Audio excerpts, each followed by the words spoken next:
As of right now, 12 individuals have been located who have died in the crash. Their bodies have been removed from the scene by the coroner, and they are currently working on identifying each of those 12 victims. The number of missing that we have tracked through our Family Assistance Center that LMPD has been operating since right after the crash is down to 9. I had previously reported that there were 15 individuals that had been reported as missing. We have located 6 of those individuals over the last 24 hours, and so we're now down to 9 that are missing. If you do the math, we may have located all of the victims. There may be more that have not yet been reported. And so I would ask if there are families that are still out there that are wondering about someone who may be missing, please call immediately. Please call 800-631-0604. That would be incredibly helpful information if there are still individuals who you have not heard from and you think may have been around the crash site. Our hope is that we have located all of the victims at this point, but again, we do not know. The search will continue. The teams will be out there searching through the debris now in what's called a delayering search in coordination with the NTSB and their investigation about the crash. There will also be individuals that will be looking underneath. There's so much debris there. There is so much charred, mangled metal that not all of the bodies may have been located until you look underneath certain things. And so that is going through the various layers of debris on the field. That will begin now. Everything to date has been just looking at what can be seen without moving debris. NTSB, as they reported yesterday, has identified and located the black box on the voice recorder, and that should be incredibly helpful, assisting with their investigation. And also Jody Myman, our Director of Emergency Management Services, he and members of his team are in close coordination and communication with the NTSB, staying up to date on their search and anything that we can do to assist them with their investigation and communications. We've talked a lot about first responders over the past few days and the amazing work that they did. I want to give a special shout out to one agency, and that is our Muhammad Ali Louisville International Airport Department of Public Safety. At the airport, you may or may not know, but there is a Department of Public Safety just for the airport, fire, EMS, and police, all in one department, led by Chief Josh Grimes. They responded immediately just because of their proximity on the airport. They were the very first responders on the scene that drove through the fences, past the airport boundaries, to immediately begin the first response to the crash and the immediate aftermath. They've had to deal with a lot since then, and I want to give a special thanks to all of the public safety professionals that work for our airport. Thank you all so much. Speaking of the airport, there are 2 runways that are now open at the airport. That is one more than yesterday. There's still one runway that the NTSB is still connected to their investigation. To answer a few other questions that we've been getting from members of the community, which are not yet full answers, but this is the best that we have at the time. I know there's still folks that don't have power for some of the businesses that are located near the crash site. LG&E is on site right now, and they are seeing what they can do to get power turned back on. The NTSB will be releasing buildings as they identify properties that they either have recovered the debris from or are not directly pertinent to the investigation, and it's safe that LG&E will be restoring power throughout this process. Yesterday, when I was out at the crash site, there were wires everywhere that had come down as a result of the crash. Wires on the street, wires on property. And so we need to, again, put public safety and people's safety at the top of the list. And so they will be getting the power back on as safely as they can. Also, there are still some roads that are closed, Grade Lane and Crittenden Drive. Again, we will be working to reopen those as quickly as we can with safety as the top priority. So we're looking at a plan for doing that. And for the businesses that are located along Grade Lane, we are making contact with those businesses, and there will be escorted access opportunities for business owners to survey their property if there's anything that they need until such time as their full access is restored as the roads are open. And my final report before we'll take questions, and then we'll go into the second part of our briefing. But the final thing is just extending an invitation. There's a vigil tonight at the Teamsters local headquarters here in Louisville, and they have invited the entire community to come out to that vigil to be together during these times. And that's something that I think is very helpful for the entire community, is to come together, to share our sorrow, share our heartbreak, to say some prayers for the victims and the families that we lost in this tragedy, and to find strength to keep moving forward individually, as families, and as a community. That's the update we have as of right now, and I'm happy to take any questions about the crash before we continue.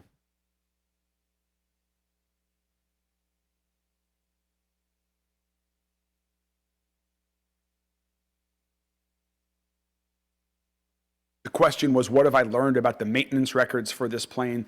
I do not have any information on the specifics about the plane. I will defer to NTSB and UPS on questions related to the investigation. I don't have anything to update on it.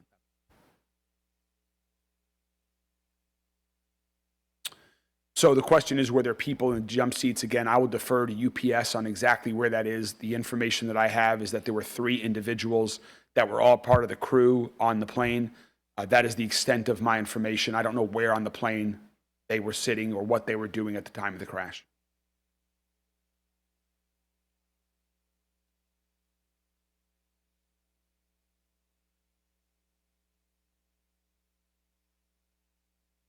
I'll defer to, the question was about the latest on the air quality after the crash, and I'm going to turn it over to Director Jody Myman for that.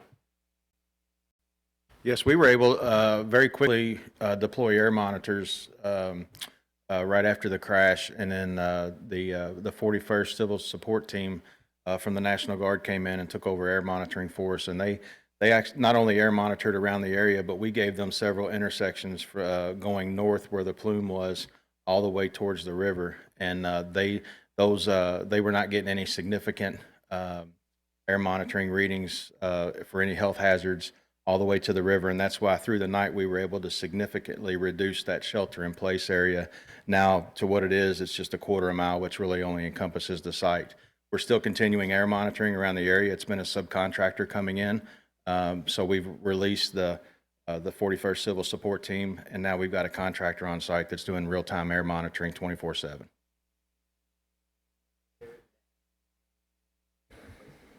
They always check for any kind of explosive limits, any kind of volatile organic compounds. They check for carbon monoxide. They check for oxygen levels to make sure that the oxygen levels are correct. And like I said, away from that site, they didn't get any adverse readings. Really nothing right now. We're getting very minimal because the spot fires have gone down. We're not getting any smoke off the site, so we're not getting any adverse health readings at the site itself. Just the workers.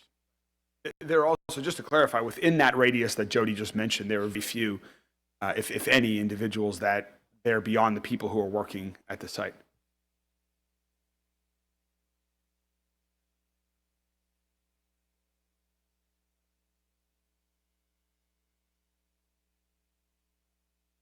The question was what federal assets are involved beyond the NTSB. The FBI is also involved in this investigation. As we mentioned yesterday, if individuals have debris on their property that they report, it's actually going to be an FBI agent that comes and meets them at that property to do the investigation about that debris that's located on their property.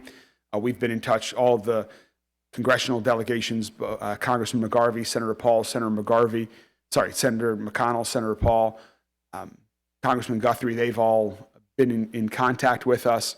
In terms of other federal agencies. Oh, EPA, yeah. And the EPA and ATF as well.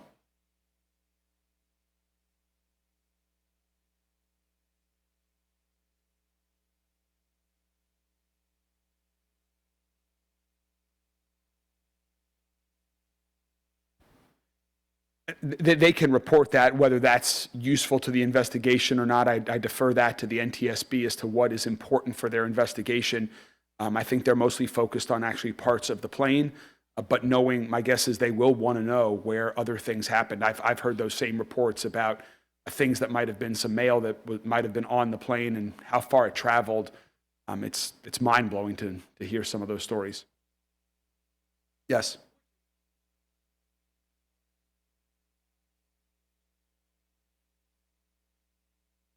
Yeah, so we've got urban search and rescue teams from all over the county that have come in, and they're doing methodical searches.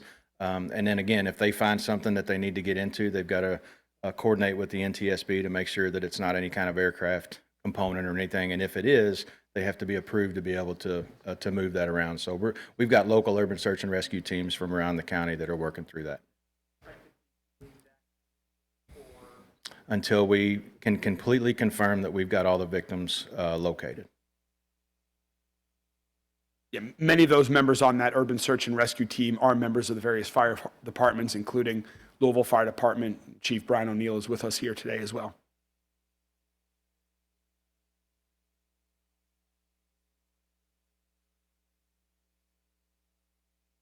The question was about hotspots that we were talking about yesterday and the status of the firefighting. Yes, they're out as of now, but they still could, they could still flare back up just because of the deep seedness of it. So we've got fire crews that are staying 24/7 throughout the night, monitoring anywhere that we suspect that anything could flare up. But as of right now, they're out. Throughout the half mile, they're just throughout the half mile. Like I said, various locations. I mean, they're just sporadic. Because they're so deep seated and because it could be a component of the aircraft itself, we don't want to get in there and move things around in order to not mess up the investigation.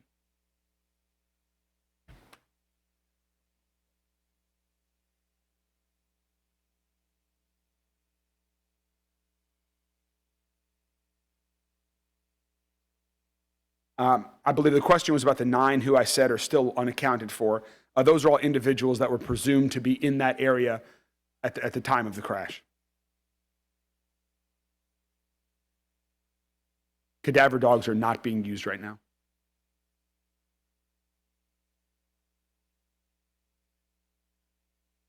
The difficulties of finding the individuals. Well, again, so the 9 people that have been reported missing are family members that have not gotten in contact with these individuals that they have reason to believe might have been in or around that area. We have located 12 victims of this crash, including what we believe to be 3 of the UPS crew. Yesterday, we were able to identify 6 people who were on that list the day before by doing continuous outreach to the individuals in many different ways, or other people that connected with our teams to let them know that they're okay. So we'll continue. We don't have any other information at that point.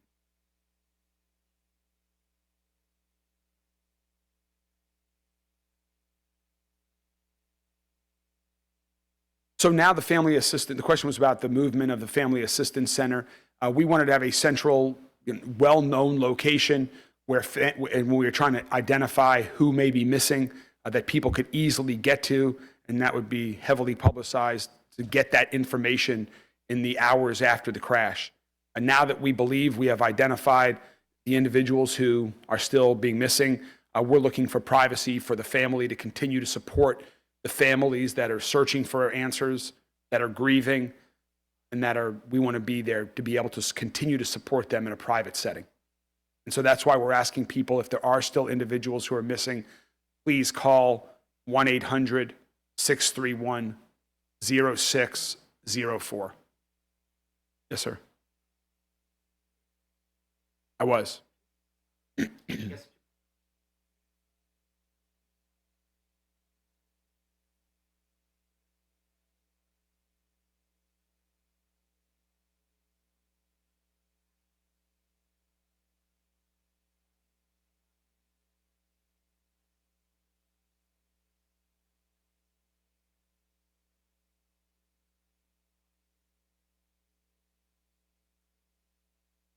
So I'll answer the second question first about the access to the site. The NTSB is controlling the site right now, and so I would direct that question to the NTSB about access to the site for members of the media.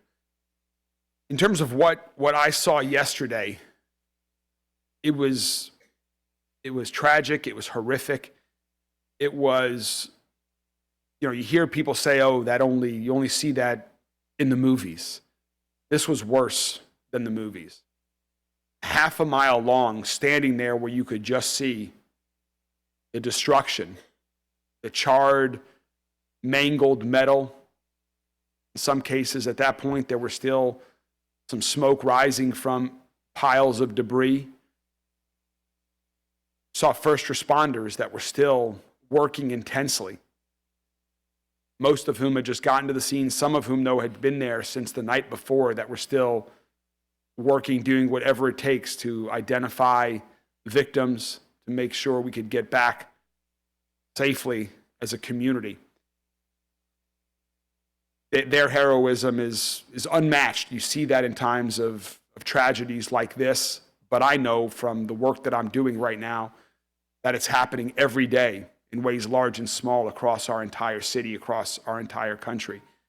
But the amount of things that were just so charred. We saw a top of we call it a silo, where there was literally part of the tail of the plane appeared to be sticking out of a storage silo. And then, I don't know how many yards away, you saw the top of that silo sitting on the ground, just totally charred. Just the intensity of the flames and what that did so quickly to a half a mile long debris field was unimaginable prior to seeing it with my own eyes firsthand. Well, thank you all very much. We will continue to keep the community up to date as soon as we have information. I know there's a lot of questions about who the victims are. The coroner will be releasing information on the identity of the victims as they have that information. UPS may be releasing information about the crew members. We will continue to keep you all updated, and our teams will continue to stay at work as long as necessary to get answers for the families, to get answers for the community, and to support the NTSB in their work. I will close with, when I met NTSB board member Inman yesterday, he told us about what the NTSB and basically their job is to learn what happened, use that knowledge to prevent future tragedies like this from happening in the future. And so we want to support the NTSB in every way, shape, or form that we can to get all of the answers as to what happened, to work to prevent a tragedy like this from happening in any other community ever again as we move forward.